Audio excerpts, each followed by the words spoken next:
Fabian Doris oo ah gabar 20 jir ah oo u dhalatay dalka Jarmalka ayaa qaadatay diinta Islaamka. Xaflad soo dhaweyn ah ayaa loogu sameeyay magaalada Gaziantep, iyadoo ka hadlaysa sababta islaamideeda waxay tiri sidan.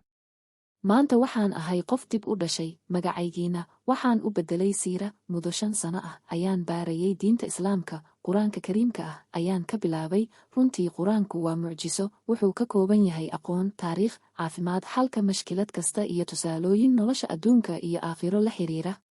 Sidoo kale Quraanku meelaha qaarkood dadka ayuu maskaxdooda dhisayaa oo inay fekeraan ayuu farayaa, marna dadka ayuu hal xiraale u dirayaa, kumana jiraan wax iska hor imaanaya. Waxaa kaloo aan la yaabay sida Quraanka oo intaas oo sano ka hor soo degay uu haddana sheegayo wax kastoo saynisku sugay. Quraanku waa mucjiso.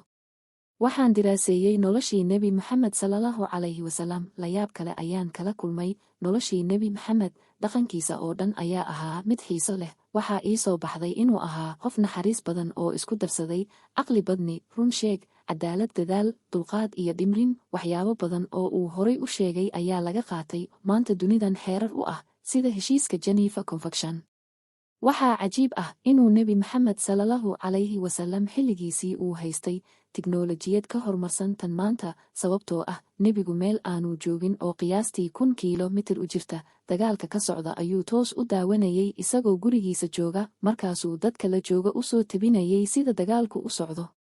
Isagoo oranayay Hebel waa shahiiday oo la dilay, calanka hadda waxaa qaaday Hebel, isna waa la dilay oo waa shahiiday. TV kama uu daawanayn, internetna ma uu haysan. Runtii waa wax cajiib ah.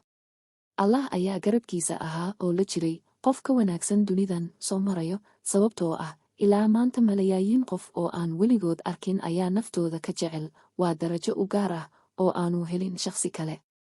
Waxyaabaha aan ka bartay taariikhdiisa aniga indhaha ayay ii furtay, sababtoo ah maanta waxaan ogaaday micnaha dhabta ah ee nolosha Nebi Maxamed sallallahu calayhi wasallam. Maanta qof aan ka jeclahay ma jiro. Waxaan rajaynayaa inaan jannada kula kulmo.